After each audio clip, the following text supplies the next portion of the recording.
CEO wa record label ya WCB Wasafi, hapa namzungumzia Diamond Platinum, kupitia ukurasa wake wa Insta story amekuja na akatujuza kuna msanii tayari ameshaweza kusign kwenye record label hiyo leo tarehe 18 mwezi wa 3 mwaka 2025. Na tunafahamu pale Wasafi wasanii waliopo sasa hivi ni Zuchu, Lavalava pamoja na D-Voice, ambao wamebaki tu ni watatu, ukiachilia mbali Queen Darleen ambaye tufahamu mpaka sasa hivi anafanya muziki au tayari ameshaacha.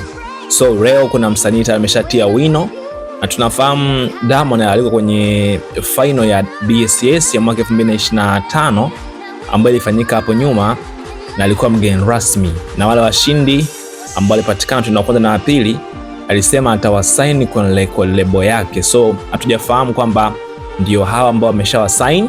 Ameuposti mkataba na kuandika a new icon is coming, na mkataba unasomeka, mkataba huu umeingiwa leo tarehe 18 ya mwezi wa 3 ya mwaka 2025, kampuni iliyosajiliwa kwa sheria za Tanzania kufanya shughuli za sanaa yenye makao makuu Mbezi Beach, Dar es Salaam. Katika mkataba huu imetajwa kama kampuni. So tutegemee msanii mpya kutoka kwenye record label hii.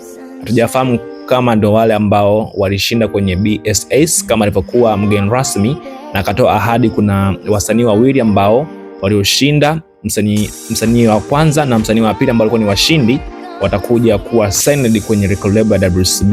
I don't know, niendelee kusubiria. My name is Inos Rema, Nosrema, that's my name.